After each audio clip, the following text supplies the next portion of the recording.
Hi everyone, and welcome back to Brains Are Beautiful. In today's episode, we're going to be solving a quadratic equation using the quadratic formula. So I'm going to show you what the quadratic formula is, how to use it with an example. So let's get started.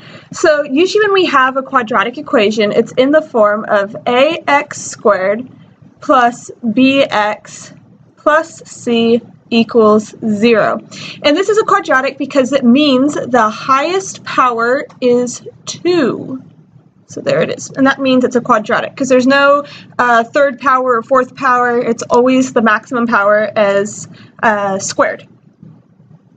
Okay, so with this being said, let's jump into an example problem. So let's say we have the equation x squared plus 15x plus 15 equals negative 15. Well, I started with this problem because it's slightly out of the normal way to write the quadratic equations. If you notice, up here we have the right side of the equation equaling 0, but down here we have it equaling negative 15. So that means we want to get everything to one side and simplify it as far as we can. So we just are going to add 15 to both sides. So then we get x squared plus 15x plus 30 equals 0. So now this equation looks an awful lot like this equation, which is what we want. So now let's talk about the quadratic formula. So what we just solved for was the quadratic equation, but in order to get the values of x where the equation crosses the x-axis, we need to use the quadratic formula. And the quadratic formula will really work for any quadratic equation you have, which is really exciting because it's definitely a tool to have in your tool belt. So the quadratic formula looks something like x equals the opposite of b plus or minus the square root of b squared minus 4 times a times c all over 2a. And if you notice, we're using all a, b, and c's here, just like we are here. So here we go. Using this equation that we're trying to solve for, let's use the quadratic formula. So we have x equals the opposite of something. I like to do a template form before I start plugging numbers in, just so I can be 100% clear about what I am using. So I literally just put a set of parentheses in for each letter. Okay, so now that my template's filled out, let's start sticking in the numbers. So the first one needs to be, it says the opposite of b. So b is going to be 15. So here is b. So this is 15. And then we have b again, which is 15. And now we have a. So a is technically the constant out in front of this, which in this case, since there's no constant, it's implied that it's 1. So we're going to put 1 in. And then we have a c, which here is our c value. And so we put in 30. And then down here we have a again, which we already said was 1. So now we literally just get to simplify this equation. So in doing that, we get x equals the opposite of 15 plus or minus the square root of 15 squared is 225 minus 4 times 1 times 30 is 120.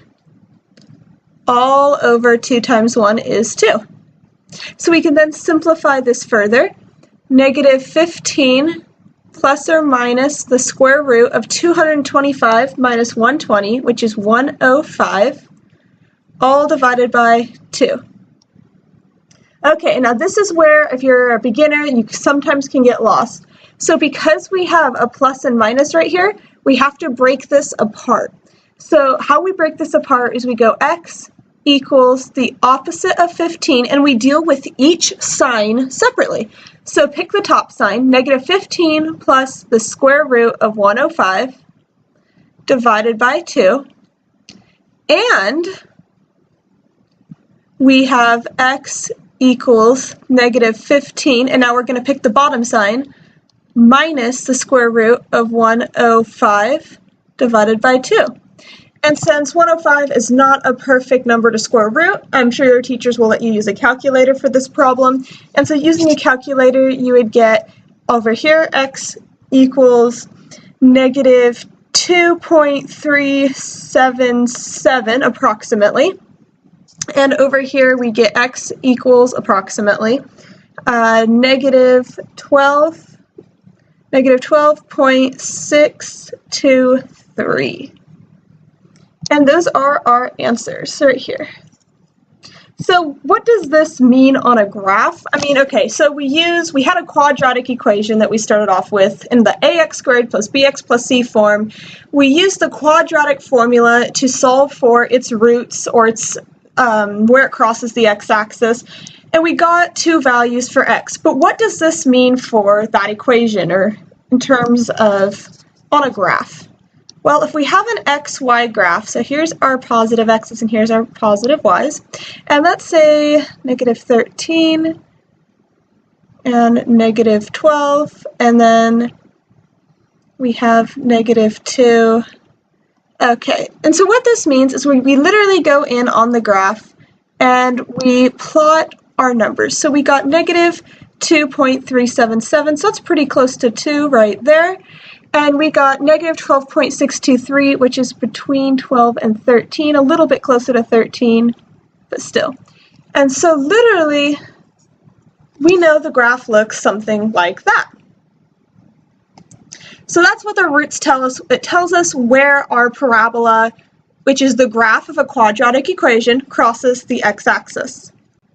Alright guys, thanks for watching, and go check out my YouTube channel for more videos. There's more for quadratics and how to solve them via different methods, as well as the quadratic formula and graphing, as well as other topics in algebra. Like this video if it helped you, and please feel free to leave any comments below. Thanks for watching, and remember, brains are beautiful.